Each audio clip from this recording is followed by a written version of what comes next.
இப்படி ஒரு கேரக்டர் உள்ளவரு 78, 80 வயசு சார்ந்தவரு.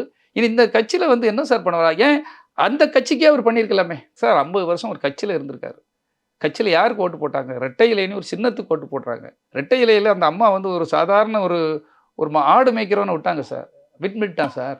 ஒரு கருணாசு சாதாரணமா இருந்தார் சார். ஒரு ஆள விட்டாங்க சார். வின் பண்ணிட்டாங்க சார். ரெட்டை இலையில அந்த சின்னத்துக்காக யார் வேணாலும் ஜெயிக்கலாம் சார். நீ எம்ஜிஆர் காலத்திலேருந்து நீ அந்த சின்னத்தில நின்னு ஜெயித்தவ. எம்ஜிஆர் காலத்தில விசுவாசிக்கிறீங்க. ஜெயலலிதா அம்மா காலத்தில விசுவாசிக்கிறீங்க. 50 ஆண்டுகள் மினிஸ்டரா இருந்திருக்கீங்க. எவ்வளோ சம்பாத்தியம் பண்ணியிருக்கீங்க. எவ்வளோ கோடிகள், எவ்வளோ சொத்துக்கள் இருக்கு உங்க பேர்ல சொல்றாங்க. ஆனா, அந்த கட்சிக்கு விசுவாசமா நீங்க இருக்கணும் இல்லையா அன்னைக்கு. 50 ஆண்டு காலம் நான் இருந்துட்டேன். இப்ப ஒரே நாளையில ஒருத்தர் கூடால போயிட்டேன். அந்த கட்சிக்கு நீ எம்ஜிஆருக்கு துரோகம் பண்ணியிருக்க இல்லையா? நீ ஜெயலலிதாவுக்கு துரோகம் பண்ணியிருக்க. நீ அவர் மேல உனக்கு அலிகேஷன் இருக்கு. அவரே உன்ன டிஸ்மிஸ் பண்ணிட்டோம். கொஞ்ச நாள் ஒதுங்கிருங்க. என் கட்சி இது. எனக்காக ஓட்டு போட்ட மக்கள் இருக்காங்க. அவங்கள நான் துரோகம் பண்ணிட்டு வரமாட்டேன்னு நீ சொல்லணும் இல்லையா? உங்கள நம்பி ஓட்டு போட்டவங்களுக்கு எதிரா தானே நடத்திருக்கீங்க. இன்னைக்கு ரிசைன் பண்ணியிருக்கீங்களா? யார்ட்ட கேட்டு ரிசைன் பண்றீங்க? அந்த செலவெல்லாம் யாருடைய கணக்கு? நம்மளுடைய பணங்களா சார்? அப்ப எவ்வளோ தவறு பண்ணியிருக்கீங்க? உங்கள நம்பி உனக்கு வாய்ப்பு கொடுத்த எம்ஜிஆருக்கு துரோகம் பண்ணியிருக்கீங்க. அம்மா ஜெயலலிதாவுக்கு துரோகம் பண்ணியிருக்கீங்க. உங்கள நம்பி ஓட்டு போட்ட மக்களுக்கு துரோகம் பண்ணியிருக்கீங்க. உங்க குடும்பத்துக்கு துரோகம் பண்ணியிருக்கீங்க. இந்த அம்மாவே அவருடைய மனைவியே வந்து கம்ப்ளைண்ட் பண்ணியிருக்காங்க சார். அம்மாகிட்ட வந்து.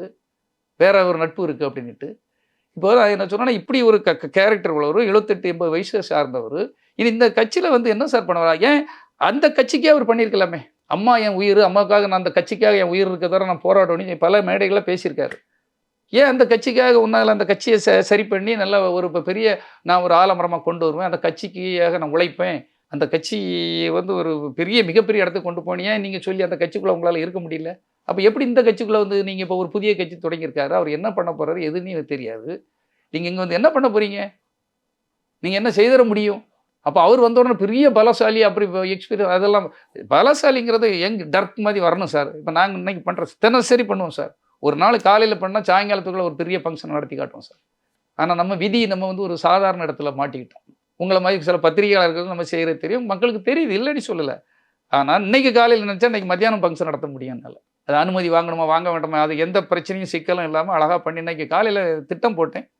மத்தியானம் நடத்திட்டு வந்து இருக்கேன் உங்க கூடல. நாங்க ஒவ்வொரு தடவையும் வரும்போது அன்னைக்கு பார்த்தீங்களா, ஆட்டோ ஓட்டுற பெண்களுக்கு, அன்னைக்கு பார்த்தீங்களா விவேக் பிறந்த நாளைக்கு, அதுக்கு இடைப்பட்ட இடத்துல, அவ்வளவு கூட்டத்த கூட்டி, அவ்வளவு பேத்துக்கு மரக்கன்றுகள் குடுக்குறது, ஒரு பெரிய விழிப்புணர்வு போதை விழிப்புணர்வு ஊர்வலம் நடத்துறது.